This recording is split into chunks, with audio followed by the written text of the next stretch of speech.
isi hati. Kami lebih lagi mengerti kehendak-Mu. Terima kasih Bapa. Sama-sama katakan seperti wanita. Seperti wanita mengurapimu, menangis di bawah kakimu. Demikian hidupku mau mengasihimu. Yesus, Engkau baik bagiku. Sekali lagi, seperti wanita. Seperti wanita mengurapimu, benar, menangis di bawah kakimu, Tuhan. Demikian hidupku mau mengasihimu. Yesus, Engkau baik bagiku. Sampai akhir, sampai akhir, ku menutup mata, ku tetap setia menanti janji-Mu, sampai ku dapatkan mahkota kehidupanku. Ku tetap setia untuk melayani-Mu sampai akhir, sampai akhir. Ku menutup mata, ku tetap setia melayani janji-Mu, sampai ku dapatkan mahkota kehidupanku. Ku tetap setia untuk melayani-Mu. Seperti wanita mengurapimu. Sama-sama berkata, seperti wanita mengurapimu, menangis di bawah kakimu.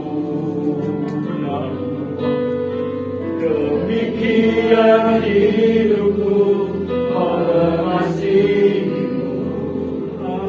Yesus, Engkau baik bagiku.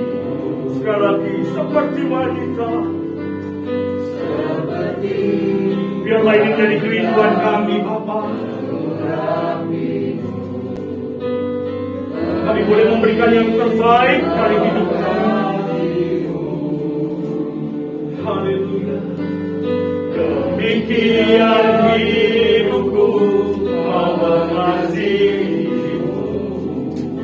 Yesus, Engkau baik baik. Mari kita bagi berdiri bersama-sama katakan, sampai akhir ku menutup mata, ku tetap setia menanti janji-Mu, sampai ku dapatkan mahkota kehidupanku. Tetap setia melayani-Mu sampai akhir.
kasih Bapa. Terima kasih Tuhan Yesus.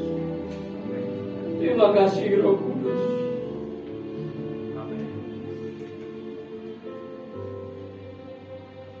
Sungguh anugerah-Mu besar bagi kami ya Bapa.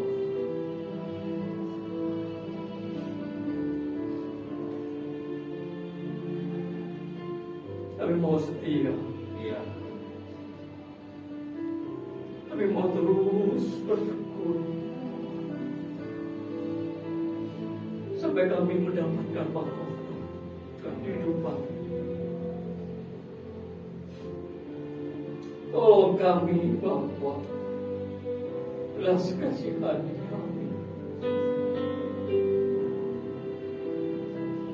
Kiranya anugerah dan kasih karunia-Mu bekerja kuat di dalam hidup kami.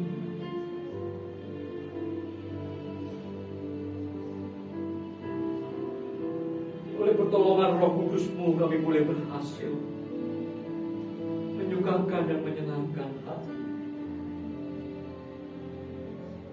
Pujilah Engkau ya Bapa. Amin. Saat ini ya Bapa, kami ada di hadirat-Mu dan kami siap untuk mendengarkan Bapa berbicara di tengah-tengah kami. Perlengkapi kami semuanya dengan firman-Mu. Perlengkapi kami semua ya Bapa dengan kehendak yang keluar dari isi hati-Mu. Iya, Bapa. Agar kami boleh semakin mengerti dan kami boleh melakukannya dengan kekuatan Roh Kudus.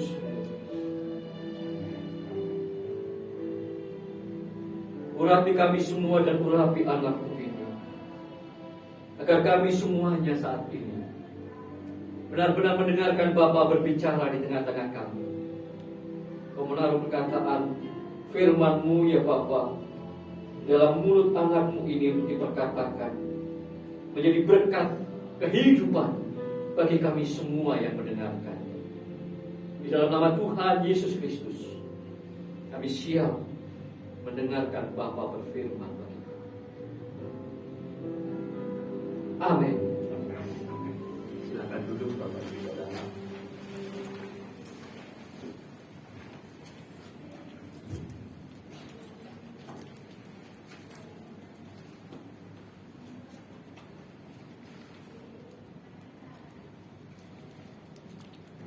Shalom, selamat pagi Tuhan, Bapak Ibu.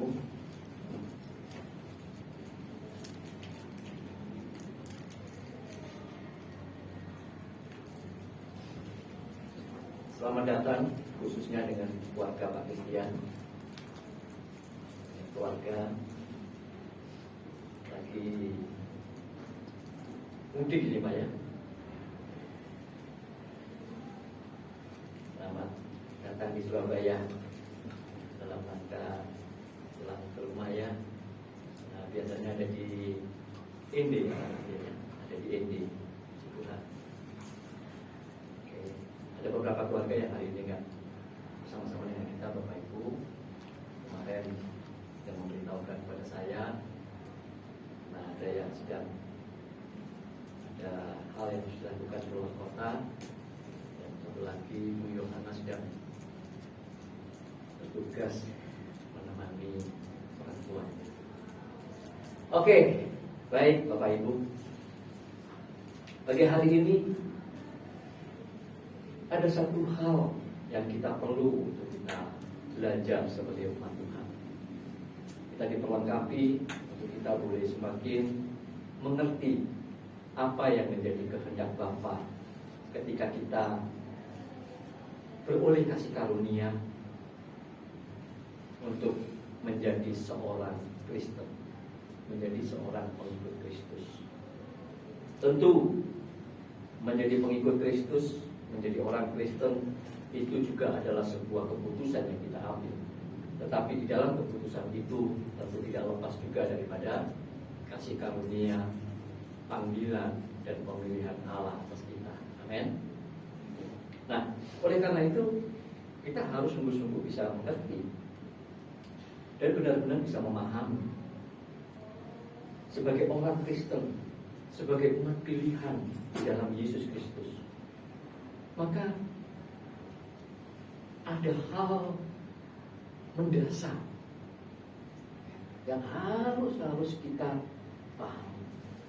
Kalau judul tema khotbah saya pada pagi hari ini adalah transformasi rohani, saya tahu bahwa ini tidak mungkin saya bisa selesaikan dalam satu kali khotbah. Ya. Maka ini adalah bagian pertama daripada tema transformasi rohani yang akan saya sampaikan. Mungkin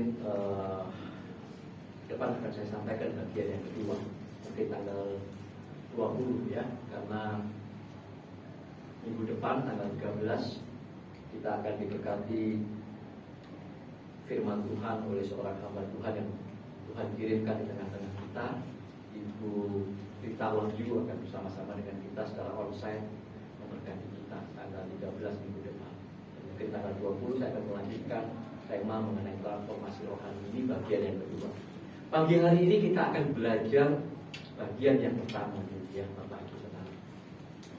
Dua hal mendasar, dua hal pokok yang harus kita pahami dengan benar kalau kita ini sebagai orang Kristen, sebagai pengikut Kristus. Yang pertama, kekristenan itu bukanlah agama. Mungkin mendengar ini Aprisa, Pak, iya kan? Semua orang sudah tahu kekristenan itu bukan agama. Oke, ya, kita akan bedah ya. Kekristenan bukan agama. Yang kedua adalah bahwa di dalam panggilan Allah dan pilihan Allah atas kita itu ada rencana, ada maksud Allah di dalamnya. Ketika Allah memilih, ketika Allah memanggil kita, itu bukan bermaksud, bukan ada maksudnya.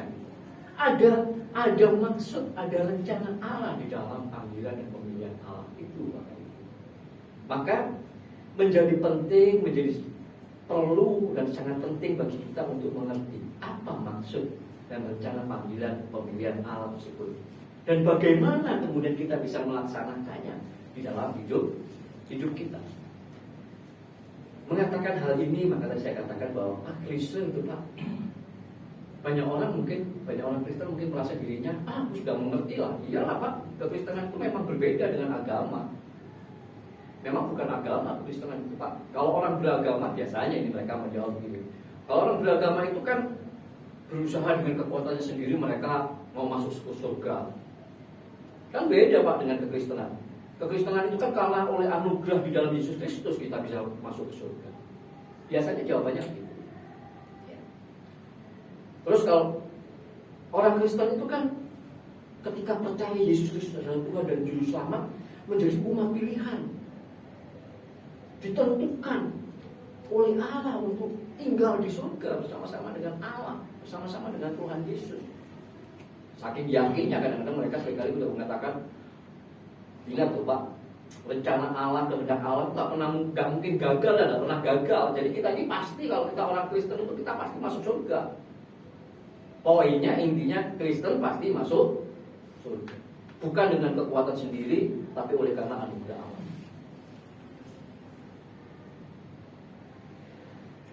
Pemahaman yang seperti ini banyak sekali di tengah-tengah umat Kristen hari-hari ini.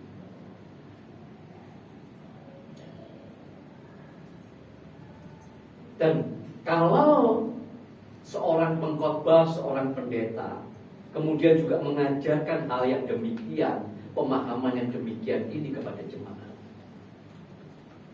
maka pemahaman ini sebenarnya Bapak Ibu merupakan sebuah kecerobohan.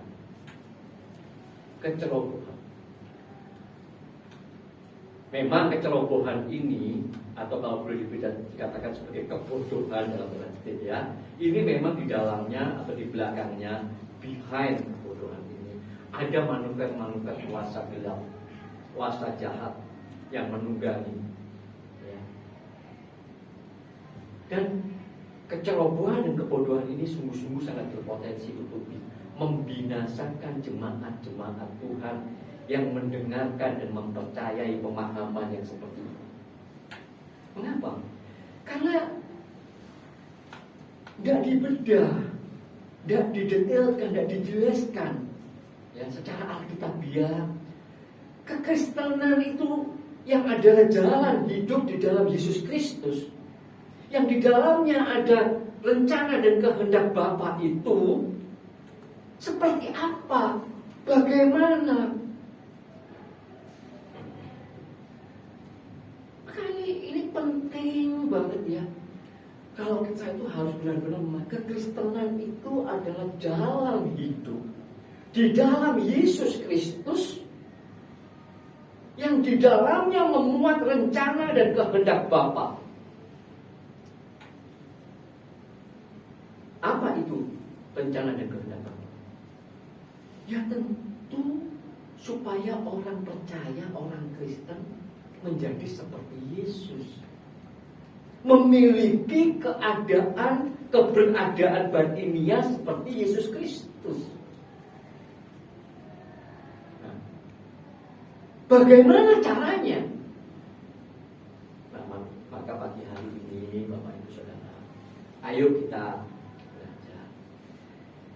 Jangan sampai ada di tengah-tengah kita yang merasa, baik yang di sini maupun yang mendengarkan secara online, saya paling sudah tahu Pak itu. Tahu belum tentu mengerti. Mengerti belum tentu memahami. Memahami belum tentu melaksanakan. Jadi kalau cuma sekedar tahu mengerti masih jauh jaraknya dengan melakukan. Ya kan? Kita mesti harus terus mengingatkan diri. Nah, karena apa? Karena memang kekristenan hari ini itu telah mengalami perubahan bentuk. Nah, ini harus kita perhatikan. Kita itu berada di tengah situasi zaman di mana kekristenan itu telah mengalami mutasi bentuk yang berbeda dengan kekristenan pada mula-mulanya. Kekristenan hari ini, oleh karena akibat penyimpangan-penyimpangan yang terjadi di sepanjang sejarah gereja, itu sudah bermutasi menjadi apa? Menjadi agama Kristen. Nah, situasi ini Bapak Ibu sebenarnya mirip dengan situasi ketika Yohanes Pembaptis yang dikatakan oleh Alkitab sebagai suara yang berseru-seru di padang gurun menyerukan pertobatan menjelang kedatangan Tuhan Yesus. Dan ketika kemudian Tuhan Yesus memulai pelayanannya di atas muka bumi, mirip. Ya. Kenapa? Karena pada saat itu hukum Taurat bangsa Yahudi itu, ya, dengan hukum Taurat yang diberikan Allah kepada Musa, kepada bangsa Yahudi itu, mereka melakukannya, mengerjakannya memang, tetapi sudah kehilangan spiritnya, sudah kehilangan roh daripada hukum Taurat itu. Secara tampak luar, secara perilaku, memang mereka melakukan hukum Taurat. Persepuluhan, selasi, cinta dan ini dan itu. Wah, ketat sekali dilakukan ini tidak boleh, sahabat ini. Tetapi spiritnya, rohnya hilang. Mereka hanya melakukan yang tampak luar, tetapi batiniahnya mereka sebenarnya tidak mengasihi Allah dan mengasihi sesama.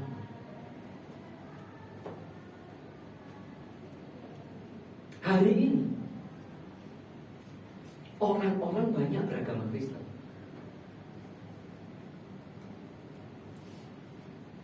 beragama tapi tidak bertuhan.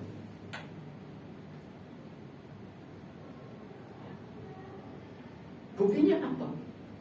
Loh, coba aja perhatikan bagaimana cara hidup mereka, bagaimana kata-kata yang keluar dari mulut mereka, bagaimana fokus hidup mereka sehari-hari. Apakah kepada surga atau kepada dunia? Bagaimana mereka melaksanakan hidup mereka sehari-hari? Apakah mereka mengasihi Allah, mengasihi sesama? Hanya beragama, sekalipun agama Kristen juga, tetapi tidak bertuhan. Dan salah satu ciri yang paling utama dari beberapa ciri agama itu adalah di dalam agama itu selalu ada hukum, selalu ada syariat.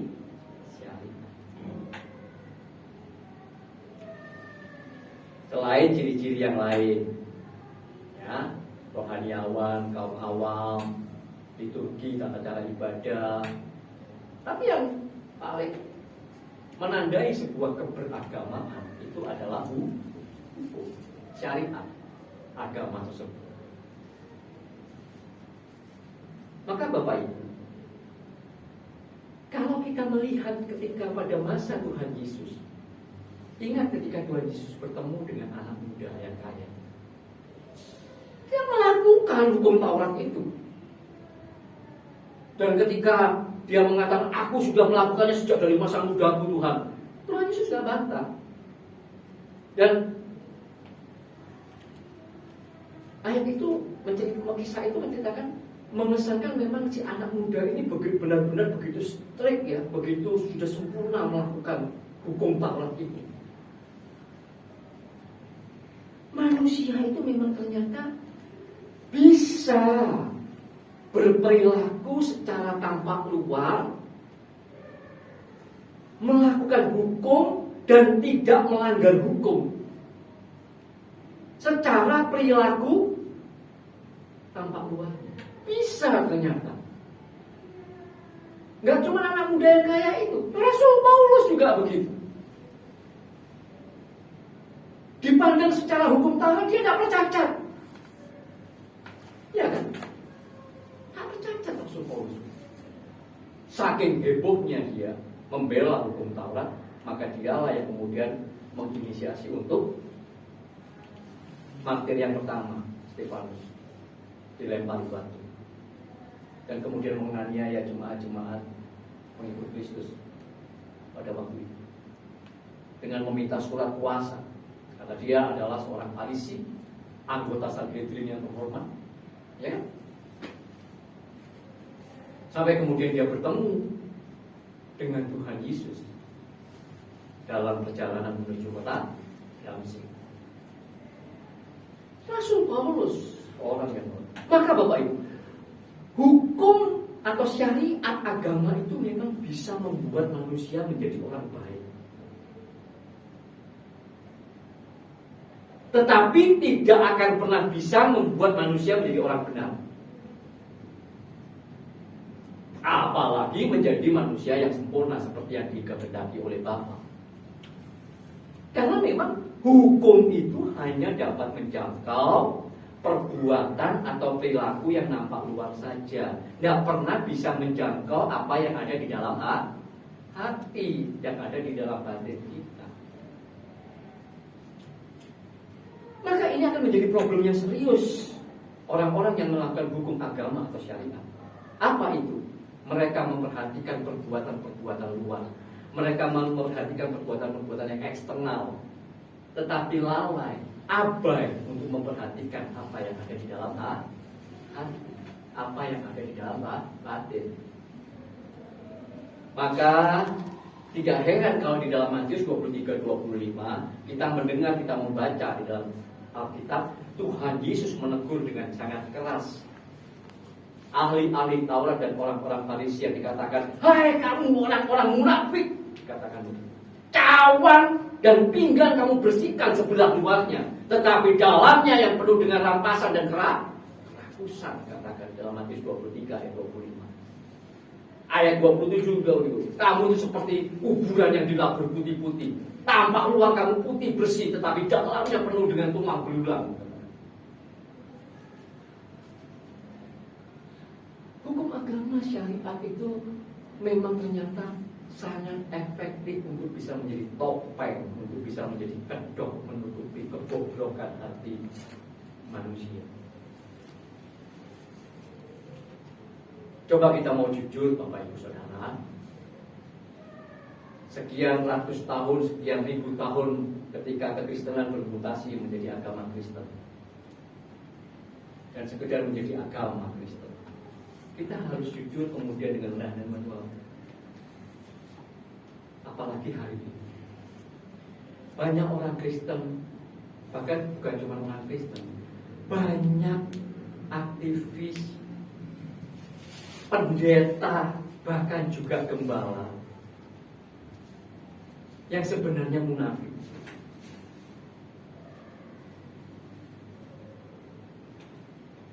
luarnya suci. Khotbah begini suci, kata-katanya hebat. Tapi hatinya, dalamnya goblok. Mengatakan ini bukan kemudian kita mau mempermalukan kita sebagai orang Kristen. Enggak. Ini mesti menjadi sebuah introspeksi buat kita. Kalau kita itu cuma hidup dalam keberagamaan, siapapun kita, mau jadi pendeta kayak mau gembala kayak, kalau hanya sekedar sebuah keberagamaan, tidak mengalami transformasi rohani di dalamnya, kamu munafik.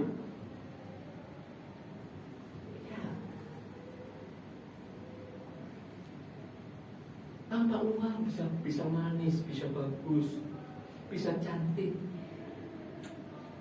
tetapi kedalaman batiniahnya sungguh-sungguh malu.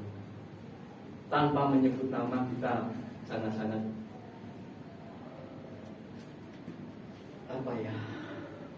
menyesakkan dada ketika kita mendengar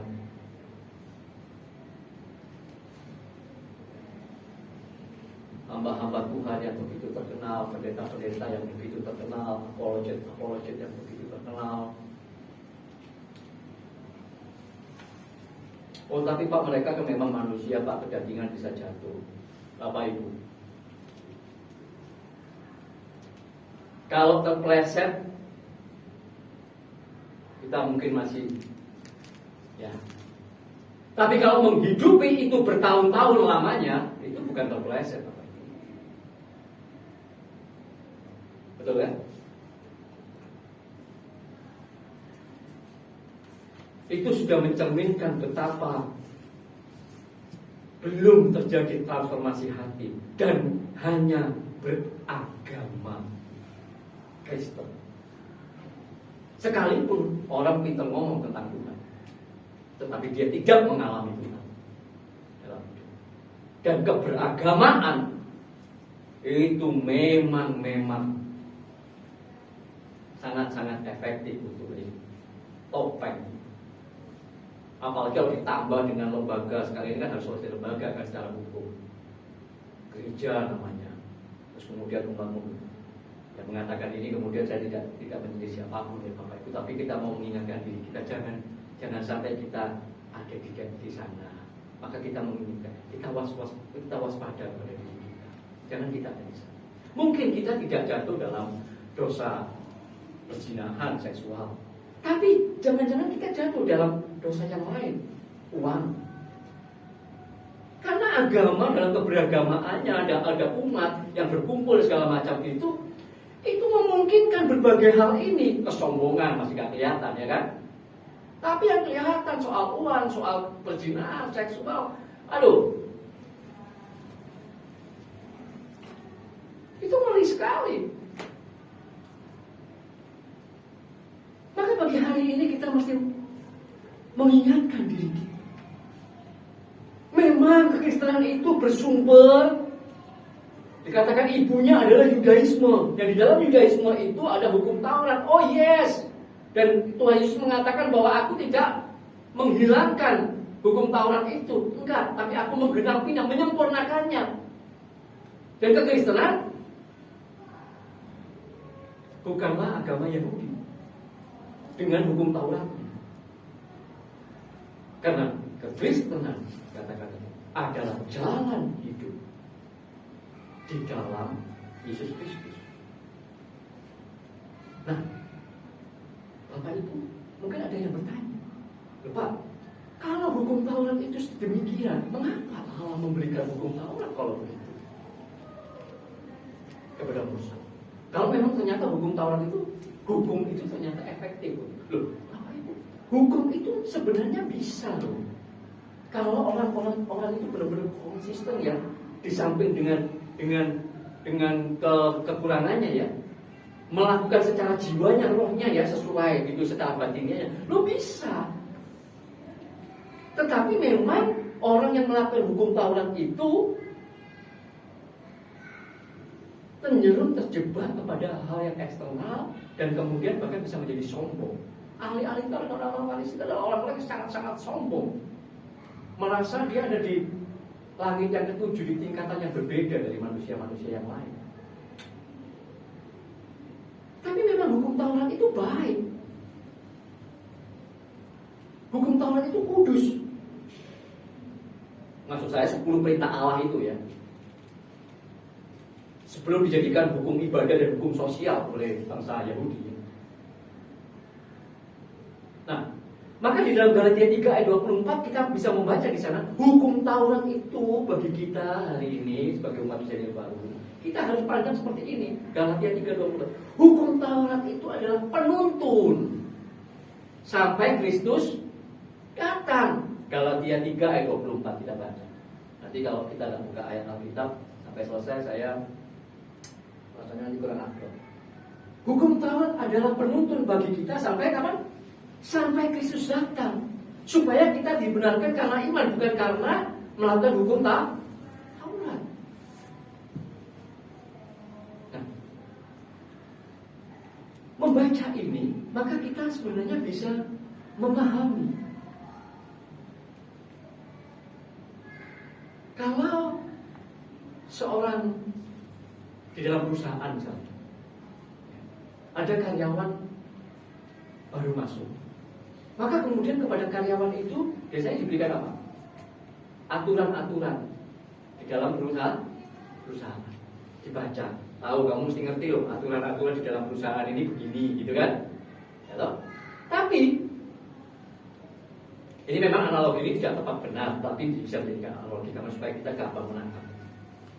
Si pemilik perusahaan itu, si owner perusahaan itu, tentu dia tidak ingin, tidak menghendaki karyawannya atau semua karyawannya itu cuman sekedar melakukan peraturan perusahaan. Betul? Maka kalau kita belajar katakanlah ekonomi, karena mungkin saya dulu juga kuliah di ekonomi, secara manajemen perusahaan itu membutuhkan karyawan-karyawan yang punya sense of belonging, betul?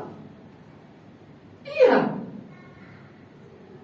Dia orang-orang yang punya sense of belonging ini nggak cuma melihat dari peraturan perusahaan ini A, B, C, D, E, F, enggak kan? Hatinya ada di perusahaan itu. Dan pemilik perusahaan itu kemudian mengimpartasikan visi, pikiran, perasaannya dia, kehendaknya dia untuk membesarkan, untuk memajukan perusahaan ini kepada karyawan-karyawan yang ini loh, punya sense of belonging ini. Betul nggak sih Pak? Ya. Nah, sehingga kemudian karyawan-karyawan yang punya sense of belonging ini tidak lagi melakukan karyanya di dalam perusahaan itu hanya sekedar berdasarkan aturan, tetapi sungguh-sungguh dia dengan segenap hati gitu, ya kan? Iya. Jadi aturan itu dibuat sebagai penuntun, mirip gitu kan? Atau kita mendidik anak. Ketika anak kita masih kecil, tentu kita kemudian kasih dia aturan-aturan. Kalau kamu melanggar aturan, pukul, dihukum, gitu kan? Karena masih kecil.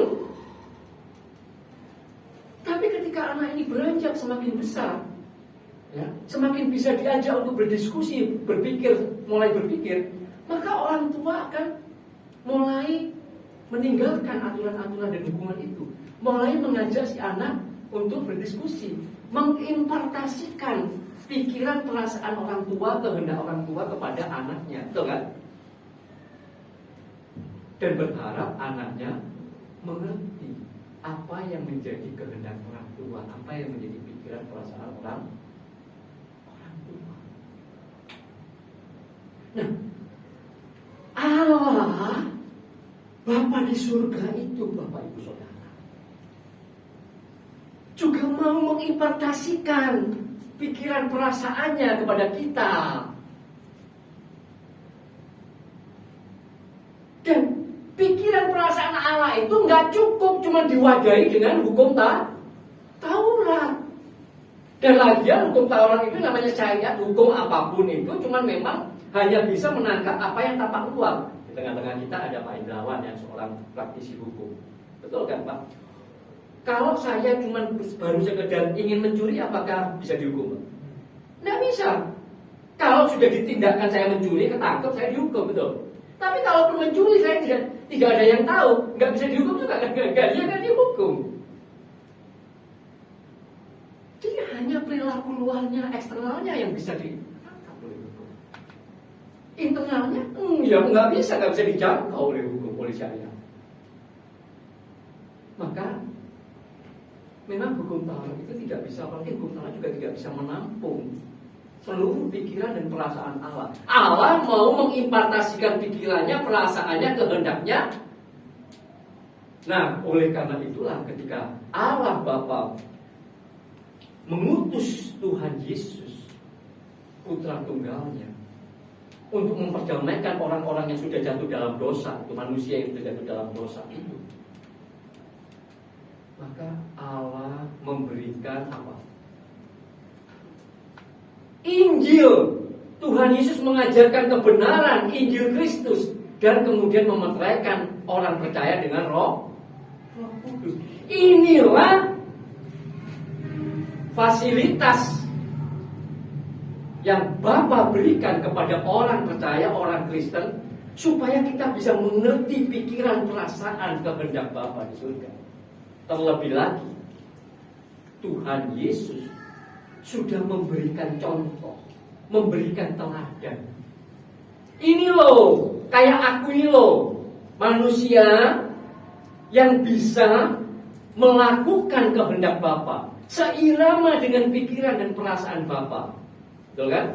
Sehingga kemudian Tuhan Yesus berkata bahwa makananku adalah melakukan kehendak Bapa dan menyelesaikan pekerjaannya. Maka Bapak Ibu, inilah yang dikehendaki oleh Bapa kepada setiap orang percaya di dalam Yesus Kristus. Supaya kita yang dikatakan sebagai Kristen itu memiliki batinia yang sama dengan Tuhan Yesus. Bisa sepikiran, seperasaan dengan Tuhan Yesus, dengan Bapa, seperti Tuhan Yesus. Maka cocok kan? Kristen itu artinya seperti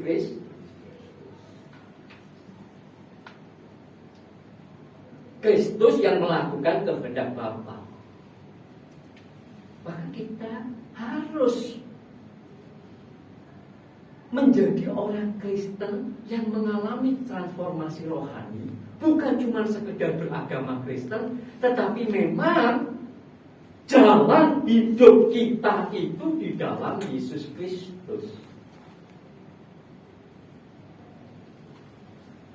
Di sini maka kita barulah bisa berproses dengan fasilitas Injil Kristus dan Roh Kudus itu benar-benar sampai nanti bisa mengalami yang namanya transformasi rohani. Nah, Bapak Ibu, perlu diperhatikan kalau tadi saya mengatakan bahwa kekristenan itu adalah jalan hidup di dalam Yesus Kristus. Kita mesti tahu. Oh, jalan hidup sudah jelas Pak, apa yang harus kita hidupi, kita lakukan, kita kerjakan dari hari ke hari gitu kan. Di dalam Yesus Kristus, apa itu di dalam Yesus Kristus? Kalau kita baca di dalam 1 Yohanes 2 ayat yang ke-6. 1 Yohanes 2 ayat yang ke-6.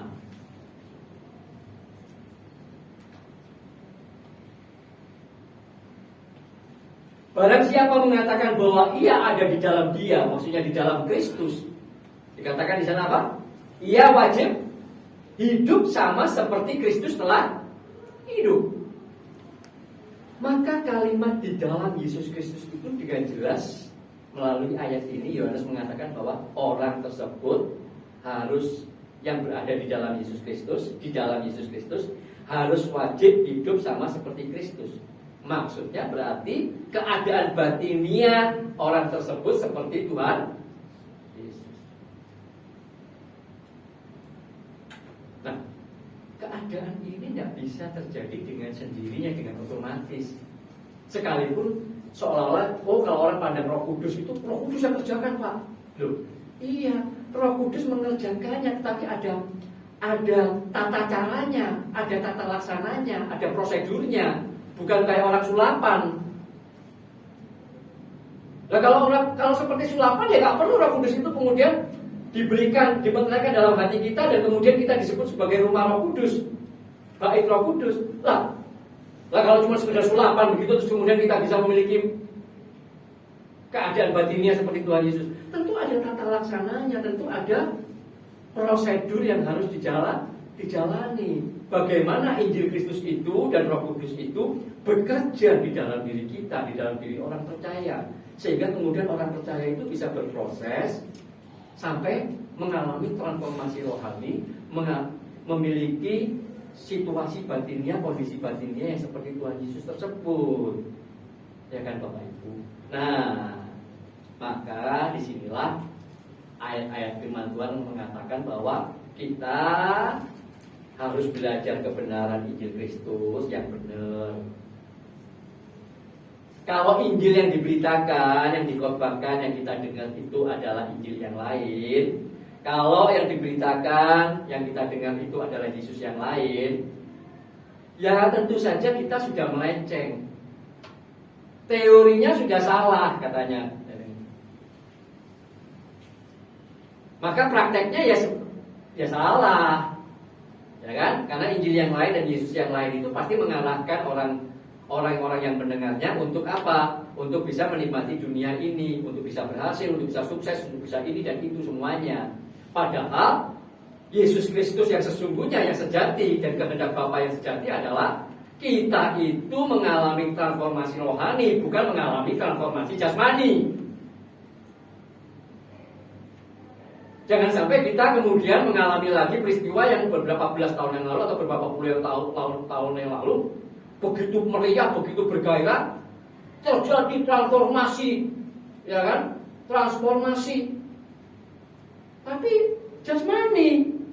Saya masih ingat video, wah di daerah Afrika menanam, bercocok tanam, kemudian hasilnya karena diberkati Tuhan ini melimpah, tanahnya luar biasa, tadinya tanah tandus ini hebat, sehingga buahnya bisa sampai segede begini gitu kan. Terus kemudian belum lagi kalimat-kalimat kekayaan bangsa-bangsa akan dicurahkan, dilimpahkan, ya kan. Orang akan datang dari rumah ke rumah dan kemudian terjadi penuaian yang besar karena melihat orang-orang Kristen itu begitu diberkati dan luar biasa.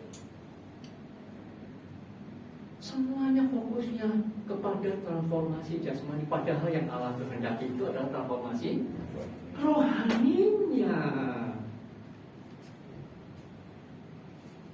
Nah disinilah maka Roh Kudus itu ketika diberikan, Allah mau kita hidup dipimpin oleh Roh Kudus itu.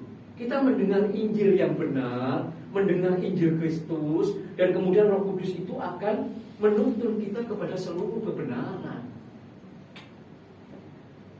Tapi kita kemudian harus mau bersedia untuk dipimpin. Maka di situ barulah kita bisa berproses. Disitulah prosesnya terjadi. Sampai kemudian kalau kita sungguh-sungguh mau dipimpin oleh Roh Kudus, ya, di dalam kita terus belajar dan mendengar Injil Kristus, maka hidup kita akan semakin hari kita bisa diimpartasi oleh Bapa di surga lewat Injil Kristus dan lewat Roh Kudus yang ditaruh Bapa di dalam diri kita, sampai kita itu memiliki hati, memiliki cara berpikir, ya, yang tentu di dalam cara berpikir itu selalu ada hasrat, ada gairah, ada spirit yang seirama, sepikiran, seperasaan dengan pikiran perasaan Bapa. Persis seperti yang dilakukan oleh Tuhan Yesus. Maka kalau saya bisa gambarkan ya Bapak Ibu,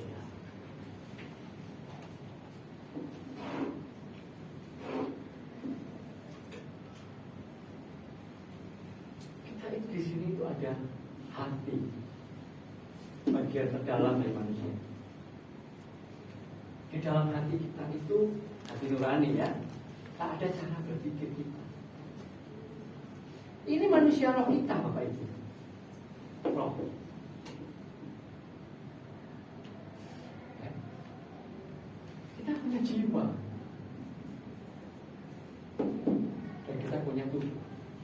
Meskipun tidak tepat benar, ini hanya sebagai untuk menggambarkan supaya lebih mudah ya. Karena bagaimanapun manusia itu nggak bisa dipisah-pisah kan, nggak bisa dipilah-pilah. Oh, roh, tubuh, jiwa, sebenarnya nggak bisa juga. Tapi ini untuk memudahkan saja sebagai gambarannya, gitu kan, bisa memahami.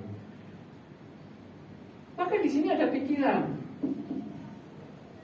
ada perasaan yang kemudian bisa melahirkan kehendak. Kehendak ini kemudian atau kehendak atau keinginan atau keputusan, ya keputusan juga bisa di sini. Maka kemudian ini bisa melahirkan yang namanya perilaku, sikap di dalam hidup kita. Betul? Hukum itu eksternal. Hukum itu dari sini ke sini. Hukum.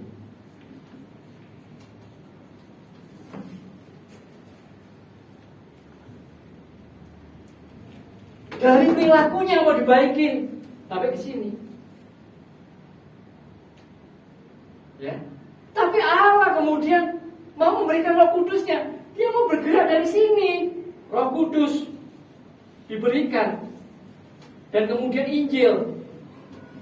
Maka Allah bergerak dari sini ke sini. Ini loh kekristenan itu.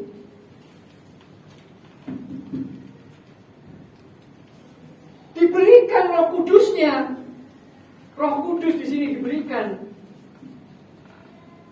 bersama-sama dengan roh kita. Sehingga ini kemudian bisa membuat bergerak ke sini. Roh kita diimpartasi lewat Roh Kudus dengan pikiran dan perasaan Allah yang tertuang di dalam Injil dan juga yang akan disampaikan oleh Roh Kudus di dalam roh kita, di dalam hati kita, mengubah cara berpikir, melakukan transformasi di sini secara rohani, sehingga ini akan keluar menguasai jiwa, menguasai pikiran perasaan kita lewat roh yang kuat ini. Pikiran perasaan kita mulai bisa diarahkan seperti pikiran perasaannya Allah, memiliki kehendak, memiliki keputusan, kemampuan untuk memutuskan keinginan yang sama dengan keinginan Allah, kehendak Allah. Kemudian baru tertampil di dalam perilaku.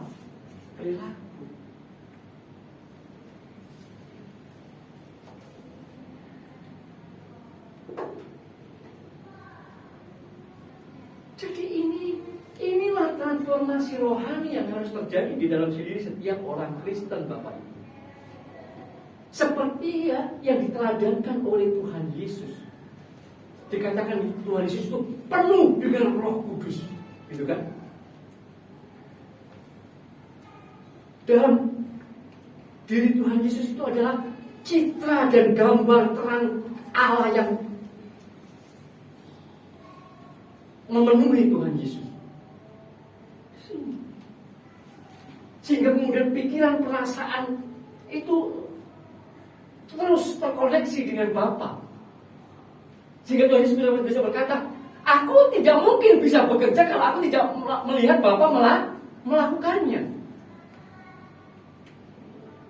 Dari roh, baru kemudian seluruh perilakunya akan perilaku yang sesuai dengan kehendak Bapa. Ini yang harus terjadi di dalam diri kita, Bapak Ibu. Setiap orang percaya. Kalau kita tidak menjadi orang Kristen, tidak mengalami ini, kalau kita terus hanya sekedar berada di sini terus, oh yang penting aku bisa ke gereja. Kan katanya Pak Pendeta percaya saja, rajin ke gereja, memberi persembahan.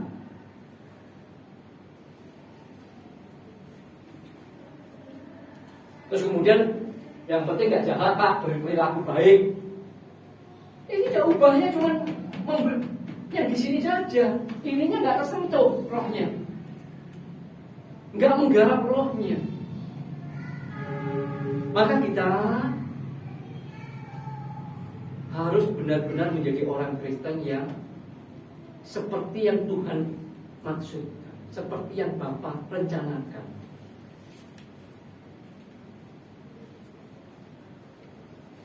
Bagaimana kita sungguh-sungguh itu berada di dalam Kristus, yang artinya bahwa memang kita itu satu roh dengan Tuhan Yesus, satu roh dengan Kristus, memiliki gairah spirit Kristus di dalam diri kita, oleh karena Injil Kristus dan Roh Kudus. Dikatakan di dalam Roma 8:14 bahwa orang-orang yang dipimpin Roh Kudus adalah anak Allah. Kalau kita dipimpin Roh Kudus, maka kemudian kita akan sampai kepada memiliki Roh Kristus. Kalau kita memiliki Roh Kristus, maka kita menjadi milik Kristus, kata Roma 8 ayat 9. Atau dalam bahasa lain yang digunakan dalam 1 Korintus 6 ayat 17 dikatakan, siapa yang mengingatkan diri kepada Tuhan, dia akan menjadi satu roh dengan Tuhan. Itu bahasa yang dipakai di dalam 1 Korintus 6 ayat 17 itu.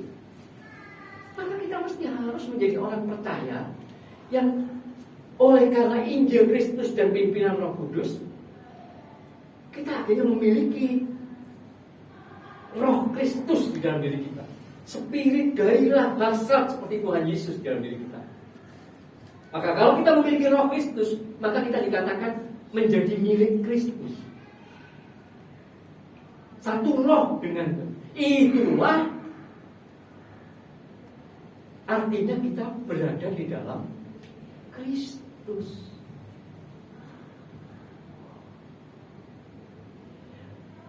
Setelah ini terjadi di dalam diri kita, Bapak, akan mentransformasi roh kita, rohani kita, ya, sampai kita berkeberadaan batinia seperti Tuhan Yesus.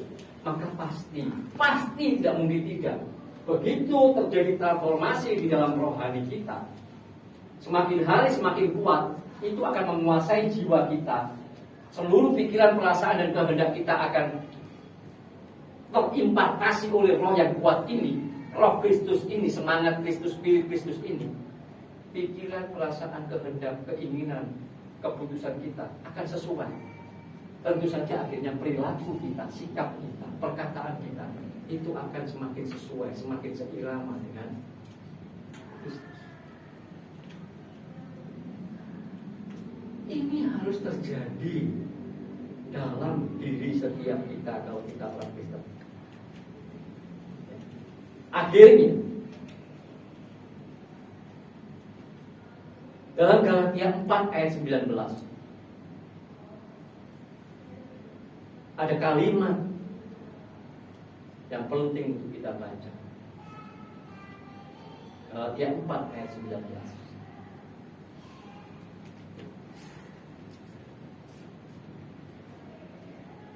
Hai anak-anakku, karena kamu aku menderita sakit bersalin lagi, sampai rupa Kristus menjadi nyata di dalam.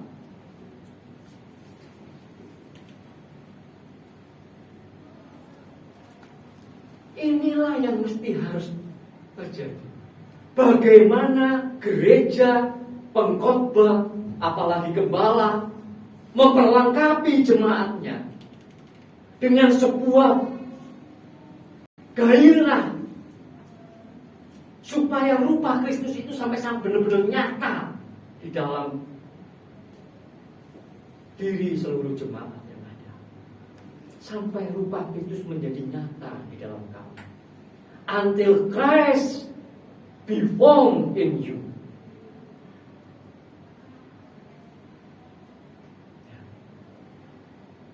Harus itu terkenal. Jadi Bapak Ibu, Allah Bapa di surga menghendaki supaya di dalam hidup kita sebagai orang Kristen terjadi transformasi rohani. Bukan transformasi jasmani, tapi transformasi rohani. Sampai rupa Kristus itu menjadi nyata dalam hidup kita.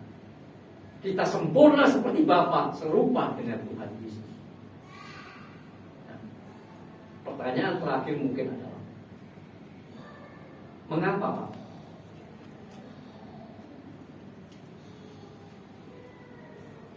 Karena di dalam maksud panggilan pemilihan Bapa kepada kita untuk menjadi serupa dengan Kristus. Untuk supaya rupa Kristus itu menjadi nyata karena terjadi transformasi rohani di dalam hidup kita. Itu karena memang seperti yang dikatakan dalam Roma 8 ayat 17 bahwa Bapa itu mau menjadikan kita sebagai ahli waris kerajaan surga bersama-sama dengan Tuhan Yesus. Bapa menghendaki, rencana Bapa, kehendak Bapa adalah supaya kita orang percaya pengikut Kristus, orang Kristen yang mengalami transformasi rohani itu, yang jalan hidupnya di dalam Kristus itu, satu spirit, satu roh dengan Kristus menjadi milik Kristus itu, sampai rupa Kristus menjadi nyata tadi itu, benar-benar akan mewarisi pemerintahan kerajaan surga bersama-sama dengan Tuhan Yesus. Amin.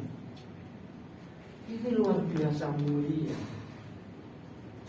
Apalagi coba yang lebih mulia daripada ini?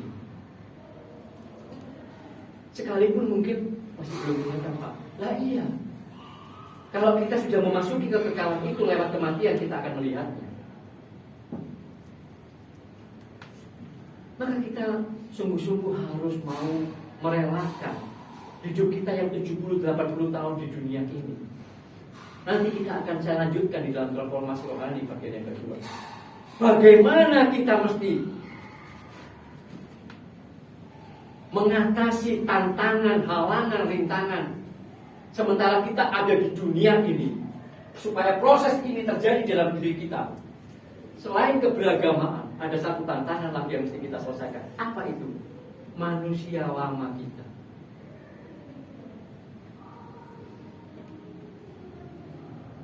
Kita akan lanjutkan nanti di khotbah saya yang berikutnya, di tanggal 20 Juni dalam transformasi rohani yang bagian ke. Amin. Mari kita renungkan sejenak.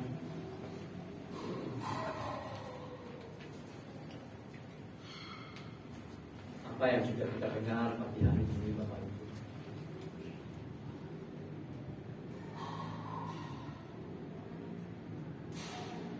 Mari kita menyanyikan lagu untuk kita mengakhiri kepada kita. Mengalirlah kuasa Roh Kudus. Mengalirlah di tempat ini. Kita membutuhkan Roh Kudus. Kita tidak mampu dengan kekuatan kita sendiri. Biarlah pagi hari ini, sepulang kita dari ibadah bersama kita pagi hari ini, kita sungguh-sungguh mengalami jamahan Roh Kudus. Sungguh-sungguh pagi hari ini kita disegarkan oleh kehadiran Roh Kudus di dalam hidup kita, di dalam hati kita, dalam roh kita. Mengalirlah Roh Kudus, penuhi kami semuanya.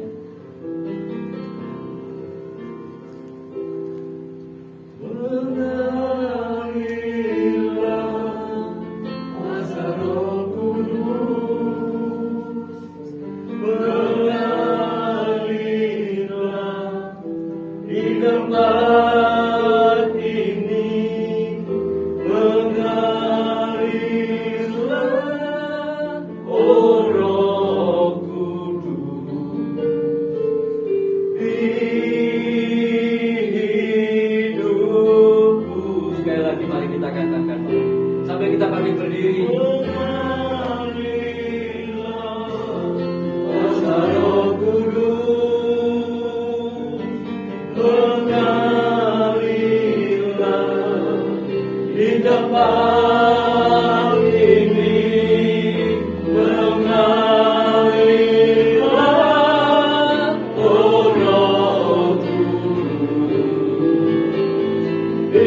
Roh Kudus di hidupku. Mengalirlah Roh Kudus di hidupku. Sekali lagi dengan kesungguhan hati, mengalirlah Roh Kudus di hidupku. Oh Roh Kudus di hidupku.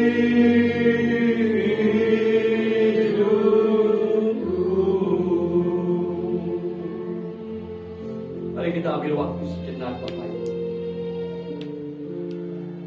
Kita introspeksi. Bagaimana kekristenan yang sudah kita jalani selama ini? Apakah masih begitu banyak waktu yang kita sia-siakan karena kita sebenarnya hanya beragama Kristen, hanya hidup dalam keberagamaan, bukan hidup di dalam Kristus? Maka mulai pagi hari ini, mari kita ambil waktu, kita berurusan dengan Bapa di surga. Ampuni kami, Bapa. Belas kasihani kami dan beri kami waktu dan kesempatan untuk ke depan kami sungguh-sungguh mau jalan hidup kami di dalam Kristus Yesus Tuhan kami.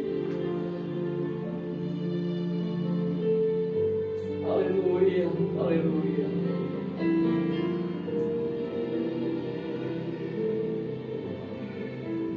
Mari kita angkat tangan kita. Kita arahkan wajah kita. Ora lama ya syukur, ora lama ya syukur. Ira ya lama ya syukur. Ya lama ya.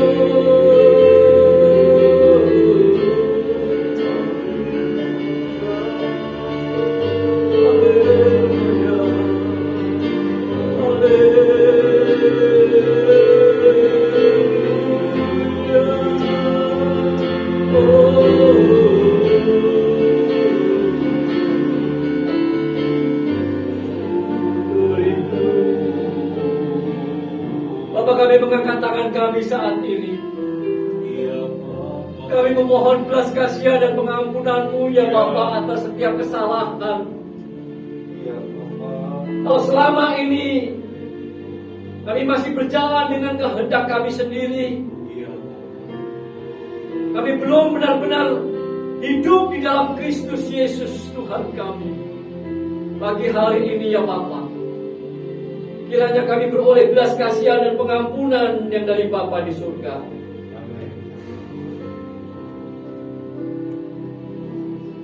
Terima kasih Bapa.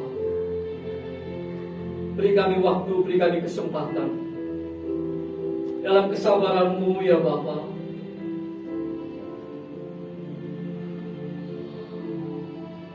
Kiranya kami masih memiliki waktu dan kesempatan untuk membenahi manusia batiniah kami, sampai benar-benar terjadi transformasi rohani di dalam hidup kami. Terima kasih Bapa di surga. Terima kasih Tuhan Yesus, terima kasih Roh Kudus. Dan saat ini Bapa, kiranya Bapa berkenan mengarahkan wajah-Mu dan menyinari kami semuanya yang ada di tempat ini maupun yang ada di rumah dengan sinar kemuliaan yang dari Bapa. Dan Bapa mencurahkan berkat kekal yang dari surga, berkat yang terbaik, berkat jasmani dan berkat rohani kepada kami semuanya. Kita kasih di dalam Tuhan Yesus Kristus, persekutuan bersama Roh Kudus akan menguatkan, meneguhkan, mengokohkan kami dan menolong kami, sehingga kami semuanya kuat dan berhasil dalam jalan hidup di dalam Kristus Yesus Tuhan kami. Terpuji nama-Mu ya Bapa. Kami dengan penuh sukacita dan pengucapan syukur menyambut berkat kekal yang Kau curahkan bagi kami saat ini. Dalam nama Tuhan Yesus Kristus. Haleluya. Amin. Amin. Selamat hari Minggu Bapak Ibu.